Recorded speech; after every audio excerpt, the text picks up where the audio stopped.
weapon in his hands, everybody. It's a little wrench. Life size. For those at home.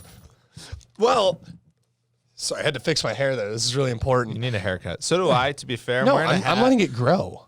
I'm wearing a hat because my hair is incredibly long and I'm just too lazy to go to get my hair cut. I'm letting mine grow, for sure. No doubt. I'm trying to get it super long down to my shoulders. It's kind of be, like, I want to be like a really naturey. What happened to you in Colorado? You're a different man. I know. I can't go into full details about what happened there for legal reasons. Anyway, first of all, everyone, say hi to Andrew, our producer. Yeah! Andrew's the man. Andrew's the man. Say hi down in the comments. And it's almost the weekend. It is. And I hate you. It is almost the weekend, and there is a very special event put on by Timothy Sykes. I'm sure you guys are all super familiar with Tim. If you're not, well, here's an introduction. Tim is hosting an event about how he trades over the weekend. Basically, how he buys stocks Friday, sells them Monday, what he's looking for. It's a free event. There's a link in the description below. Bryce and I don't know. I'm speaking for Bryce. I personally trade very similar strategy to this. I learned from Tim. It's awesome. I've had massive profits on trades like AABB. I made like $33,000 on that one using this strategy. So there's a link in the description below. Click it, check it out, sign up. You want to be there. It's a free event. It's actually September 1st, so it's Wednesday, 8 p.m. Wow. Yep, that was pretty good. Holy smokes. The math in my head, that was impressive. It's almost September. Yeah, that's another conversation. Yeah. Click the link, and then let's talk about how pumpkin spice is in the air. Because it's delicious. It is August, and this guy is drinking pumpkin Tim Bohen, spice. or any of you comment that you don't like pumpkin spice, well, no. I have no sympathy for you because it is the best drink Starbucks puts out the entire year. I agree. It's great. The thing is, it's August. What? It's summer. It is summer still. Pumpkin spice is back. No. It's Really? not back until mid-September. It's not really back. You told me when you were in Colorado, you woke up and it was 38 degrees outside. Does that sound like fall to me? We're in Texas. It's different. So you get the cold brew. If I went to Australia get the right now, latte. it's not going to be the same climate. It's a whole different season on the southern hemisphere. Right. It's spring. Yes. So it's different. It's different everywhere. Different latitude, different attitude. You know what I mean? Starbucks has declared it's pumpkin season, and all the white chicks out there, including Matt Monaco.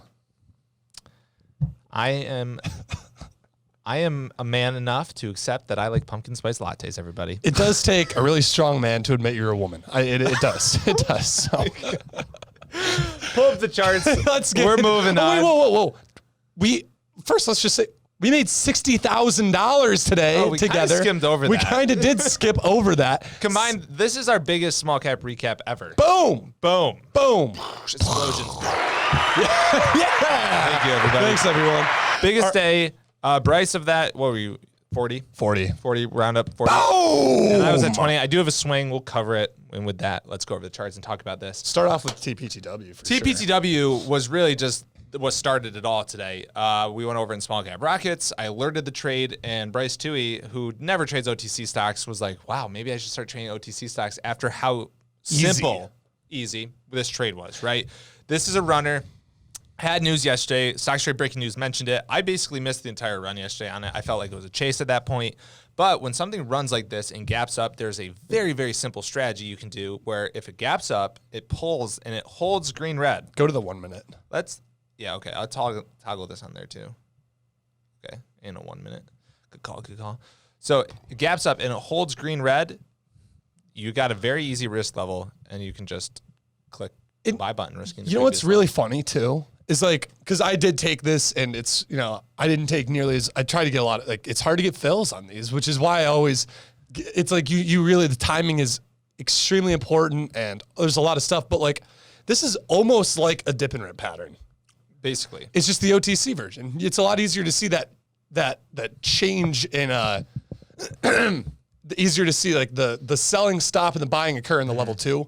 But, if you even just miss it by a second, Phil's gone. Because Phil's gone. Yeah. Yep. So let's get technical on why this works. Basically, anyone who swung it yesterday, gaps up, they know they have a profit. They're going to lock it in. So that first minute, maybe 2, you're going to get that selling pressure.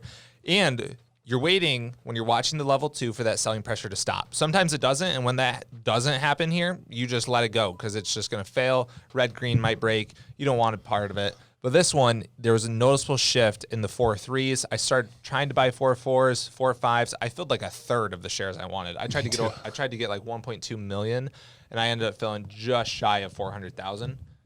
It fills were tough. Like once it turned. Like, and I mean that's the caveat because then in the next 5 minutes it went up 50%. So yeah. Oh no, it literally went straight up. I ended up selling in the high fives. Or right around 5.5, I think, was my sell after it literally just went up a penny a share, just straight up. Yeah. And then it continued as everyone chased, and then it kind of faded off the rest of the day. But, like, that's a super simple OTC strategy I look for every single day. And it's really good just to see OTCs back. So that was a great start to my day. It was weird taking that trade. It's been a long time since I've taken a trade like that. It's been truly miss OTCs, and I'm sure there's a lot of people out there watching this that miss OTCs, and I hope they're back. I really, really hope they're back because they're simple. They're simple. Yeah, I won't say easy. They're simple. To say easy. Yeah, they're simple. They're easier than NASDAQ. Put it in relative terms. Like, easier to get a bigger percentage. Yeah. I don't know, but it's tough because the fills are harder. Straight up. It never stopped. That's what I'm saying. The percentage gain easier than NASDAQ. To see a 30% move on an OTC, a hot OTC, is like almost a joke. To see to get a 30% move in minutes on a NASDAQ is tough. So I would say it's easier in that regard. All right, let's go to SGOC. Absolutely murdered that one. Oh my God. You want to start at 6 month or not? No, I mean, yeah, you can. I mean, so it's a previous runner from a couple days ago, bounced, held up, started to curl on the daily chart, kind of a variation of the 3rd-day surge.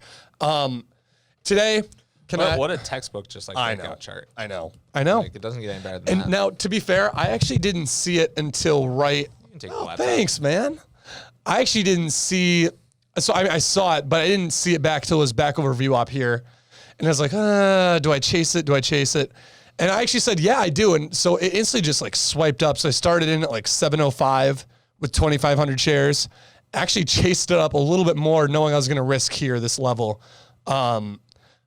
Got up to 5,000 shares, let it dip, set a new risk level, and then I loaded up another 10,000 shares through this little flag break for a total of 15,000 shares. So I think it's 718 average. Knew this had some really crazy, in my opinion, crazy potential. So I was just using 703 as a risk, and I let it. I don't even think I started selling till like the 60s, and I held it all the way up till my last sell was 880. So locked in. Yeah, and I did trade it a couple times here. You warned me about it, everyone. I did. I sat there and I said, I don't know if I like it. And now in hindsight, I'm kicking myself because it was so beautiful. It was really nice. I locked in about 17. Than Bryce's hair. Oh, thanks, man. Locked in 17K on that one. Then BYSI breakout. This is one from a while ago. Had a positive news, 10 million float, and gapped up and just kind of held. What I liked about this so much is that you have kind of like this support break that clearly didn't want to go down any further. Yeah. No volume. Now, Matt brought up a really good point. Pretty extended today. Yeah, by relative, just because the last 4 days. I mean, if this keeps holding up, given the news and stuff, like it certainly could be. Now, that being said, though, the reason it was so heavily shorted is because they also can do an offering. Don't forget about that. And I believe it's a bio stock. But those are the best squeezes when sellers hold on to that little glimmer of hope. And so here's what I liked about this one. I locked in about 10,000 on this. Actually, my friend Jordan texted me and he said, "Are you watching BYSI?" Like here. And I was like, ooh, I kind of like that. So I kept it on watch. Took 7,500 shares right here as this trend held. Sold most into this pop here. And then actually took another 7,500 shares on this trend break because we kind of had this forming its support right here. Breaks down, recovers, just kept, look at the wicks. They just kept recovering it. And as that broke, I took another 7,500 shares selling into this pop, then sold, I think like 2,000 down for break even. But yeah, nice $10,000 trade for sure. Sweet. And last one, this is actually a swing I have. Those in small cap racket, no. I was in there talking about it. But former runner, huge run earlier, it held up. It's grinding back up. Is it a bit extended? Yes, but at the same time, no. It consolidated for these 2 days before kind of the next leg up. I was talking to Bryce about this while we just have the 6 month chart up. Oh, man, you left my arrow tool on. You're welcome. All right, Go back to the cursor. If this, I think tomorrow this has a pretty good chance of getting upped into this high here at like 8 cents. And then if this holds for a week or two at 8 cents, that 8 cent breakout is going to be monster. It's going to be ginormous. So I'm really looking. Monstrosity. Yeah, it'll really rip. So I'm in it today because actually my thesis actually had a little bit to do with yesterday. Get rid of it. Because so into close, it had this like fake after like 2 when everyone bought in anticipation of this breaking, it failed and then recovered and then gapped up today. And today didn't fail. So into it like tried to, and I'm sure it shook a lot of people out on this 575 test. And then it came back. So right in here in the 5.9s, I started buying. I filled all the way up from 5.9 all the way up to 6.